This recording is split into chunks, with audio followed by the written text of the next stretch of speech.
Hey everybody, and welcome to The Imperfect Empath. I'm Stephanie Johnson, a licensed professional counselor associate, as well as a Texas licensed professional school counselor. Yeah. It's been so long since I've done a video, you guys. I'm like questioning everything about life right now, including this intro. But nonetheless, I'm here, and really, I just wanted to give a quick update on all the things that have been happening, especially as it concerns my work as a school counselor and an LPCA. So, if you're interested in hearing more, keep watching. All right, so I have some notes in front of me just so I can kind of keep track and stay on topic. I don't have long to do this video. As you may or not be able to tell, I'm in a completely different setting, and that's because I'm in my office. I'm at work, and I had a few minutes, so why not record a video? So let's just get right into it. And because it's October, you know that school counselors are doing everything right now. October, also known as Shocktober. We're doing gifted and talented identification. We're doing Red Ribbon Week, bullying prevention, Unity Day.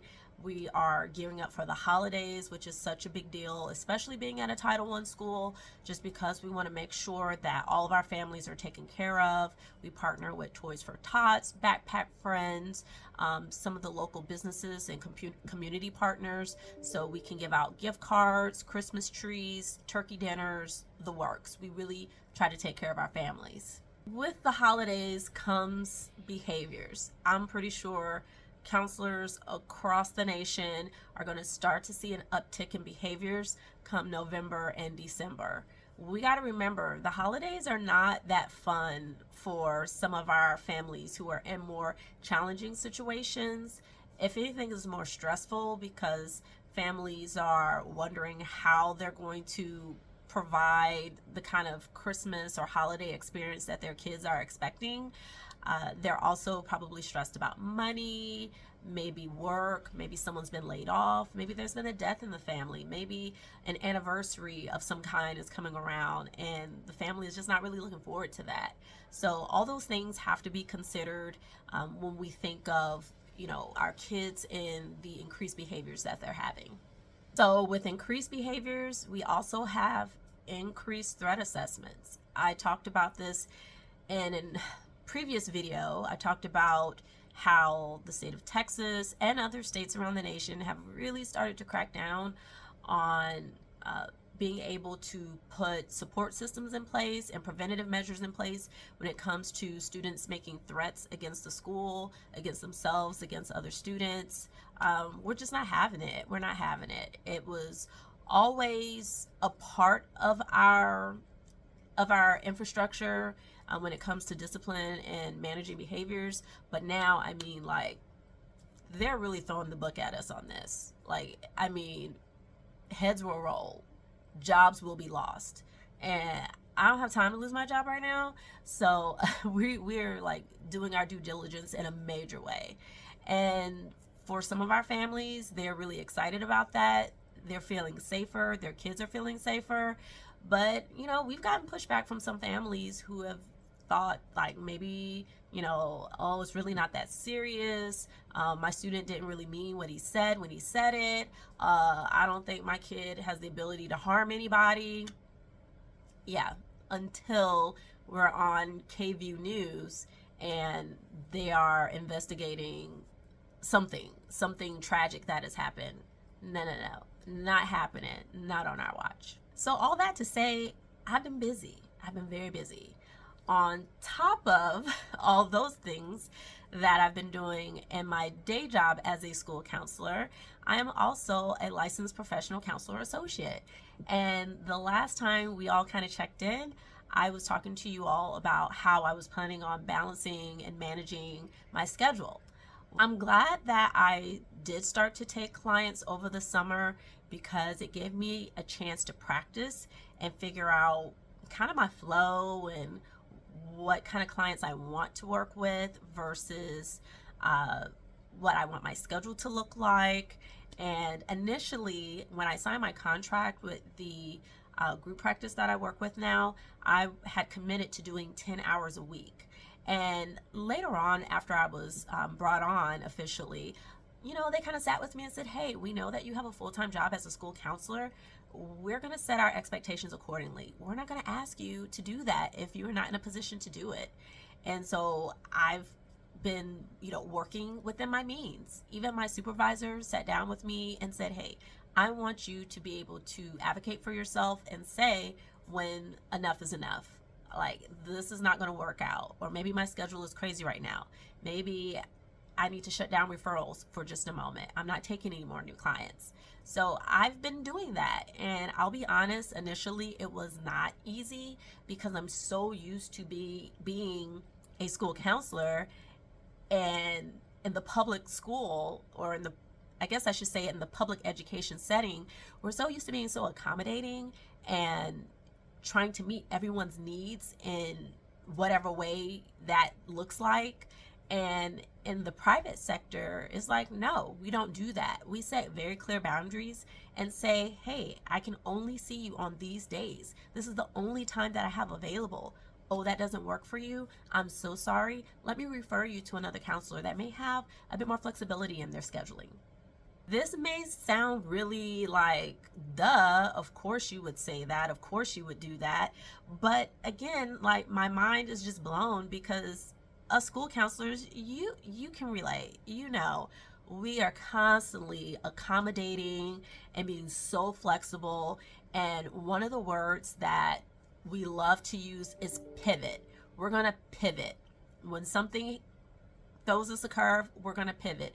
Oh, you can't do that? Okay, let me pivot. I'm like done with the word pivot. I'm done with the word, being so flexible and boundaries, you guys, boundaries. I'm going to do another video on that at some point. We got to talk about boundaries. So how many clients am I seeing? Right now, I have a client roster of 5. I had to think about it a little bit, you guys, just because, I do have a client or two that are kind of like we started off kind of hot and heavy over the summer, having sessions every week. But, now that we've kind of been working with each other for a while, we're kind of pulling back a little bit, taking our foot off the gas, and maybe we're only seeing each other every other week. And then some clients, we're just down to as needed. So officially, I have 5 clients on the roster. Am I seeing all 5 clients every single week? No, they're pretty spread out. And I've been able to work out my schedule in a way where I'm really only doing about 2 to 3 hours a week. I'm really enjoying the experience, to be perfectly honest. I can't say that I like doing private work more than school counseling. I've been in education for 10 years. I've been a school counselor for the past 6 years. I love it. I love what I do. Do I also love doing private counseling work? Absolutely. It kind of checks off a different set of boxes for me. I've been working with elementary kids for a really long time, pretty much my whole educational career. In private practice, I get to work with a more diverse group of people. Most of them are adults, which is nice. I do appreciate working with adults. And I will share that I noticed that a lot of other therapists and counselors don't really work with kids that much. I must say, I'm a little disappointed in that, but I understand why. Kids, especially younger kids, they're like a different kind of beast. You do have to have a certain level of patience to work with a client that's 7 or 8 years old. And one of the things that I'm learning about myself is if I am going to work with a client at that age in private practice, I'm probably going to be working with the entire family. There's no way that I can work with a 7-year-old and not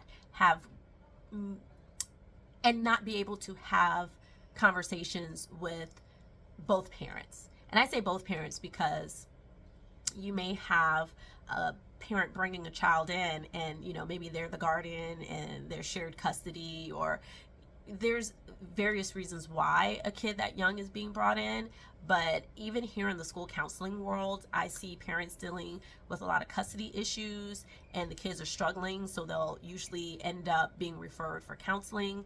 And yeah, like I got to bring in the whole family. So I'm kind of feeling like, yeah, if I'm going to work with a younger group of clientele, I want to make sure that I'm working with the entire family.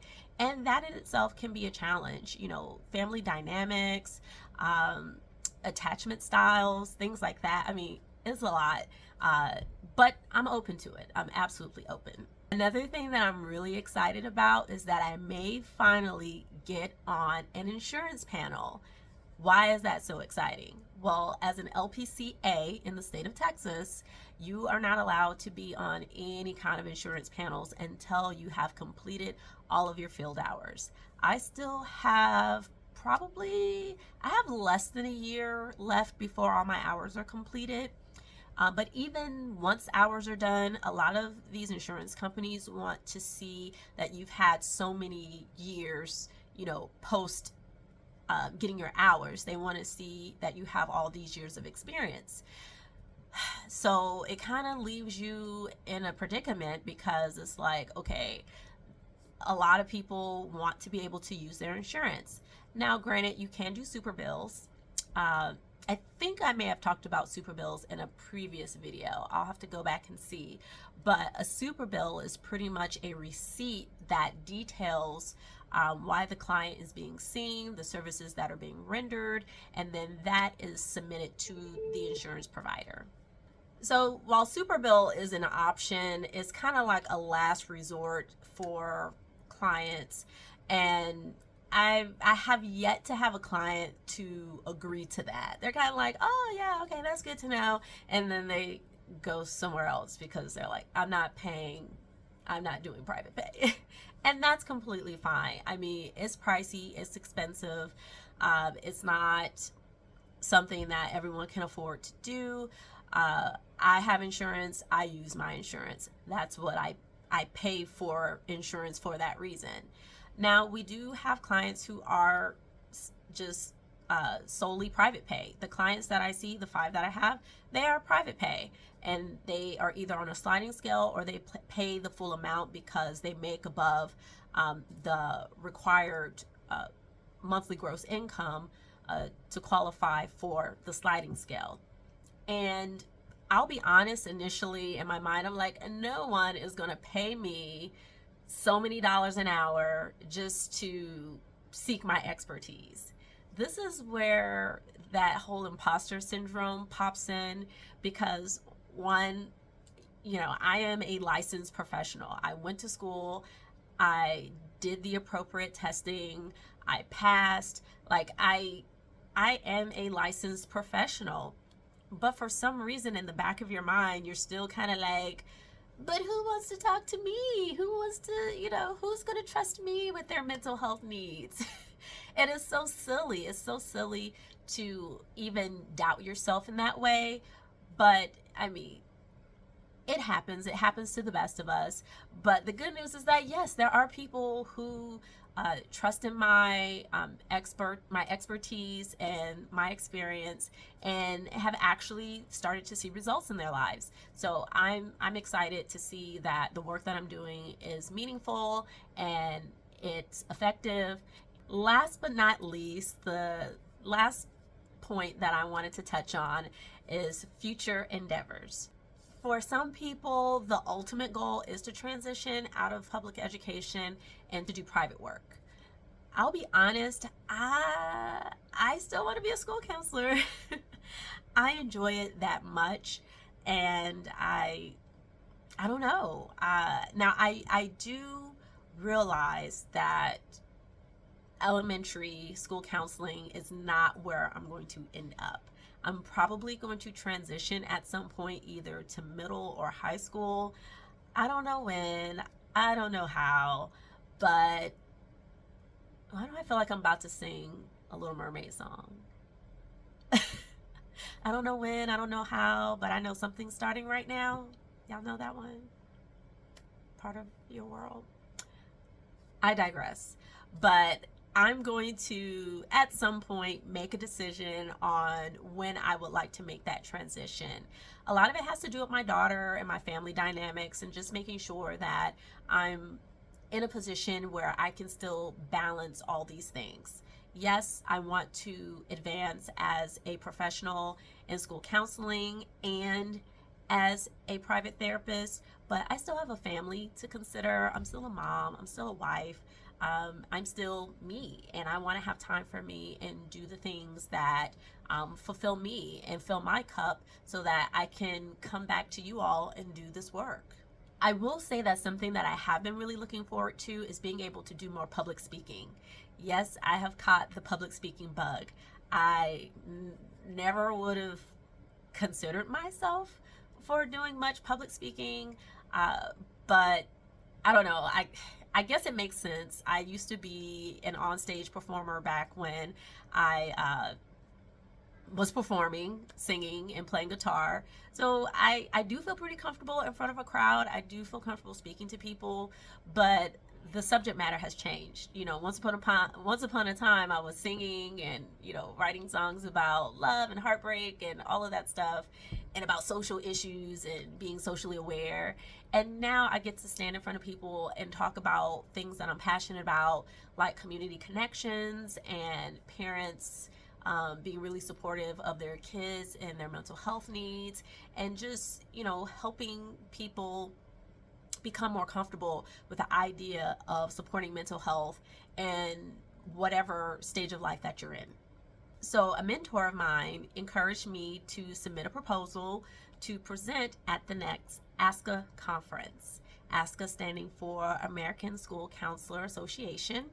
And I had a chance to go this past summer, and it just really like opened my mind, opened my heart.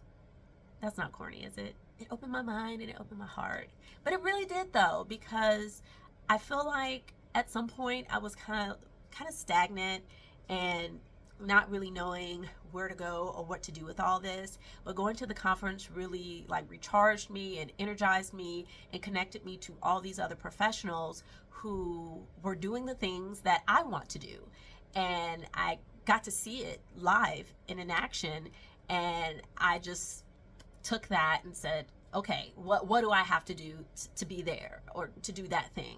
And I submitted my proposals. I don't know if they've been accepted, but that would be so huge to be able to go back to the ASCA conference as a presenter, presenting on topics that are really important to me and can be helpful in encouraging and re-energizing other school counselors and other school education professionals. So that's really all that I have going on right now. I like how I said it, like, it's like, oh, that's all I got going on, when I just like gave you guys like this long CVS type receipt of all the things that I'm doing right now. But yeah, just busy, but also making sure to take breaks, make time for myself, set boundaries. I was going to say set barriers. No. We don't want to make barriers. We're not creating walls. We are creating boundaries, healthy boundaries, so I can be successful in these areas that I'm currently working in, school counseling and private practice, or group practice, I'll say. Yeah, that's all I got right now. I hope to be able to make some more videos. You'll probably get more videos from my office these days. It's just a little bit more convenient. But yeah, like I said, I'm just happy to be recording again. It's been a really long time, and I miss making this kind of content because so many of you in the comments have told me that no one else is doing it and it's really important to you. So I will continue doing that work, and I hope you'll continue watching. I'll see you guys at the next video.